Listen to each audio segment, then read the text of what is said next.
Hello दोस्तों, नमस्ते, आदाब, सत श्री अकाल फ्रॉम द डी फार्म। दोस्तों, आज की इस वीडियो में हम बताएंगे लाइव डिलीवरी कैसे होती है और उसकी केयर कैसे करनी है डिलीवरी से पहले और बाद में, क्या क्या खास बातों का ध्यान रखना चाहिए। तो ये सारी हम इस वीडियो में देखेंगे।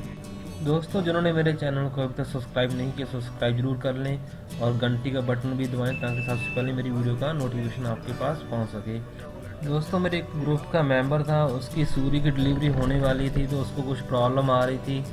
उनका एक बच्चा तो पहले आ गया था और 45 मिनट हो चुके थे, अभी तक कोई बच्चा पैदा नहीं हुआ। तो उन्होंने मेरे को फ़ोन किया कि कैसे किया जाए। तो उनको मैंने वीडियो कॉल कर कर व्हाट्सएप पे बताया कि कैसे कैसे उसको करना चाहिए। अगर नहीं हो रही, कोई इंजेक्शन दिलवाने की ज़रूरत है या ग्लव्स डालकर उसको उंगली डालकर देखना चाहिए। तो ये सब मैंने उनको बताया। तो उनके जो डिलीवरी है, ये उन्हीं के फार्म की वीडियो है। उन्होंने बहुत अच्छे से ये केयर किया जैसे भी हमने बताया था।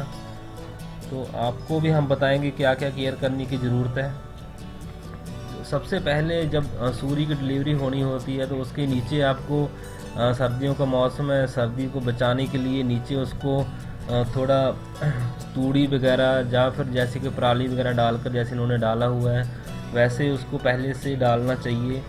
और जैसे ही बच्चे की डिलीवरी होती है तो उस जैसे ही वो पैदा होता है उसको आपको तुरंत उसको एक साफ़ सुथरा कपड़ा लेकर, बिल्कुल साफ़ होना चाहिए कपड़ा, बिल्कुल गंदा नहीं होना चाहिए ताकि इन्फेक्शन ना हो जाए। कपड़ा लेकर उसको पहले उसको पूरे जाले वगैरह उसको क्लियर कर लेने हैं। और कपड़े से साफ़ करने के बाद आपको उसके नाक वगैरह भी साफ़ करना है, मुंह में डालकर उसको पूरे जाले वगैरह निकाल देने हैं मुंह के अंदर से। और उसको ऐसे करके उसको छोड़ देना है और दूध उसको खुद ही पीने दो। अगर वो खुद दूध नहीं पी रहा तो उसको आपको हाथ से उसको पास ले जाकर थनों के दूध पिलाना चाहिए उसको। जैसे ही वो दूध पीना स्टार्ट कर देगा वो तुरंत ही वो एक्टिव हो जाएगा। अगर वो दूध वो नहीं पिएगा तो वो कमज़ोर रह सकता है, इसलिए सबसे पहले उसको बॉली वाला दूध पिलाना बहुत ज़रूरी है। और आगे हम बात करते हैं कि जो एक क्रीप एरिया होता है, क्रीप एरिया भी बनाना बहुत ज़रूरी है जहाँ पे बच्चे रह सकें। और उसके अंदर आप बल्ब वगैरह लगाएं, जैसे कि आप देख सकते हो लगाए हुए इन्होंने उसको हीट देने के लिए। अब आगे बात करते हैं कि उसका जो नाड़ुआ होता है, नाड़ुआ कैसे करना है उसको। आपको नाड़ुआ नाल बोलते हैं इसको। आप एक बंदा उसकी जो टांगों को पकड़ ले और दूसरा बंदा उसको धागे के साथ, थ्रेड के साथ उसको 1 इंच छोड़कर नीचे से बांध दे। बहुत सारे लोग बांधने के बाद उसको नीचे से काट देते हैं, बट मेरा सजेशन यही है कि मैंने भी इनको बताया था कि उसको काटने की ज़रूरत नहीं पड़ती, वो 1-2 दिन में खुद ही वो निकल जाता है। तो अगर काटोगे या उसमें इन्फेक्शन होने का डर रहता है तो काटने की ज़रूरत नहीं है, सिर्फ बांधने से ही आपका ये काम चल जाएगा। जो उसके सूरी की डिलीवरी के टाइम पे जो थन होते हैं, निप्पल होते हैं उसको बिल्कुल साफ़ सुथरा कर लें। आप उसको ना पोटाशियम परमैंगनेट से सॉल्यूशन से उसको साफ़ कर दें बिल्कुल, ताकि जब दूध पीते हैं तो उसके अंदर इन्फेक्शन ना हो, बच्चे के अंदर जाने का डर रहता है। नहीं तो अगर वो गंदे रहेंगे, आप देख सकते हो कि कितने साफ़ सुथरे निप्पल हैं यहाँ पे, इन्होंने बिल्कुल साफ़ किए हुए हैं पहले से। और आगे बात करते हैं कि इसकी जो टेल होती है, पूँछ होती है, उसको भी काटना बहुत ज़रूरी होता है।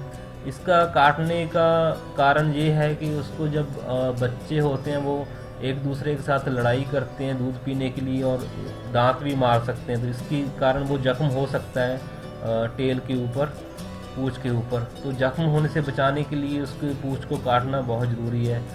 तो इसका है काटने का जो प्रोसीजर है, आप उसको थोड़ा सा जगह छोड़कर, 1 इंच जगह छोड़कर उसके ऊपर रबड़ चढ़ा दें। जो लेडीज़ रबड़ यूज़ करती हैं बालों पर बांधने के लिए, वो रबड़ लेकर आप उसको चढ़ा दें और कुछ ही दिनों में वो खुद ही अपने आप पूँछ है जो उसकी कट कर गिर जाएगी। और आगे ये है कि इसके जो ऊपर के नुकीले दांत होते हैं, ऊपर और नीचे दांत होते हैं नुकीले, वो भी काटने बहुत ज़रूरी है। इस वीडियो में हमने नहीं दिखाया, हम अलग से उसको वीडियो बनाकर दिखा देंगे दांत काटने का। और इसकी वैक्सीनेशन का जो है, वैक्सीनेशन कौन सी करनी है, कब करनी है, उसका मेरा अलग से वीडियो है। आप ऊपर आई बटन पर दबाकर उसका वैक्सीनेशन का वीडियो भी देख सकते हो।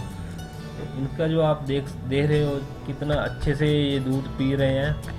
और इनका 7 पिगलेट्स का जन्म हुआ था, बढ़िया तंदुरुस्त हैं। इन्होंने मेरे को बाद में धन्यवाद भी दिया और मैं बहुत ही थैंक यू कहना चाहता हूँ इनको मेरा को फीडबैक देने के लिए। ये क्रीप एरिया है, जो क्रीप एरिया आप देख सकते हो। इसमें इन्होंने लकड़ी का बनाया हुआ है क्रीप एरिया, ताकि बच्चे बढ़िया वहाँ पर रह सकें ठंड से बचने के लिए। ये फर्स्ट टाइम की मादा थी, फर्स्ट टाइम इसकी डिलीवरी हुई थी, तो इसने 7 पिगलेट्स दिए हैं। तो मैं सजेशन यही देता हूँ कि आप प्रेग्नेंट सूरी कभी भी मत खरीदें। आपने खुद के फार्म के ऊपर ही इसको क्रॉस कराएं, बढ़िया फीड खिलाएं बढ़िया रिजल्ट लेने के लिए। फर्स्ट टाइम पे कभी कभी ये सूरी 8 बच्चे देती हैं, कभी 10 भी दे देती है। तो इसका कोई काउंट का कोई ऐसा फिक्स नहीं है कि इतने पिगलेट आपको देगा ही देगी। ये मेरे खुद के फार्म के ऊपर जो 3 सूरियों की डिलीवरी हुई थी, तो उन्होंने एक ने 10 बच्चे दिए, एक ने 12 दिए और एक ने 11 बच्चे दिए। ये हमने खुद ही फार्म के ऊपर फीड तैयार करके उनको खिलाई थी, जिसमें सी लाइम एंड गोल्ड पाउडर है, वो भी हमने यूज़ किया था। उसका भी रिज़ल्ट बहुत बढ़िया है, वो भी आप यूज़ कर सकते हो, सी लाइम एंड गोल्ड पाउडर। बच्चों का जो होता है सबसे पहले जो पहला हफ्ता होता है या 10 दिन होते हैं, वो बहुत ही क्रूशियल होते हैं। उस टाइम पे आपको बहुत ध्यान से पास में खड़े होकर आपको ध्यान से देखना चाहिए कि कौन सा बच्चा दूध पी रहा है, कौन सा पिगलेट वीक है। उसके लिए आपको अलग से उसको बी कम्प्लेक्स का इंजेक्शन देना पड़ेगा और उसकी बहुत बढ़िया से केयर करनी पड़ेगी। पहले 10 दिन आपको खुद फार्म के ऊपर खड़े होकर उसकी देखना चाहिए कि कौन सा बढ़िया है और कौन सा में कमज़ोरी लग रही है। जब सूरी की डिलीवरी होती है, तो जब बच्चा पैदा होने वाले होते हैं, तो सबसे पहले थोड़ा ब्लड आता है। आपको घबराना नहीं है कि ब्लड आ रहा है, तो ब्लड आने के बाद ही वो बच्चा पैदा होता है। तो कुछ बच्चे होते हैं जो सीधे पैदा होते हैं, जो उसका सर होता है वो बाहर पहले आता है। कुछ बच्चे होते हैं जो उसकी पीछे का हिस्सा पहले बाहर आता है, पीछे की टांगे बाहर आती है। तो ये दोनों चीज़ें नॉर्मल है। अगर कैसे भी करके बच्चा पैदा हो रहा है, उसमें आपको कोई प्रॉब्लम नहीं है। इसमें कैसे भी बच्चा पैदा हो सकता है, सीधा भी हो सकता है और उल्टा भी पैदा हो सकता है। ये जो डिलीवरी का प्रोसेस है पूरा, ये 2 से लेकर 4 घंटे में पूरा हो जाता है। कभी कभी होता है कि बच्चा जल्दी पैदा नहीं होते, जैसे कि बच्चा पहले पैदा हो गया, उसके बाद 1-1.5 घंटा भी लग सकता है दूसरे बच्चे को पैदा होने के लिए। इसलिए आपको घबराने की ज़रूरत नहीं है। अगर ज़्यादा टाइम लेता है तो उसको इंजेक्शन देना पड़ जाता है। तो इसमें आपको ख़ास ध्यान रखना चाहिए। अगर बहुत देर बाद बच्चा पैदा हो रहा है, तो ज़्यादातर बच्चा जो है वो देर बाद पैदा होने के बाद वो मरा हुआ आता है। तो कभी कभी ऐसा हो जाता है। जो पिगलेट बिल्कुल लास्ट में पैदा होते हैं वो थोड़े वीक होते हैं, उन पे आपको ख़ास ध्यान देना चाहिए। जो बच्चे लास्ट में पैदा हुए हैं वो अक्सर वीक ही रहते हैं।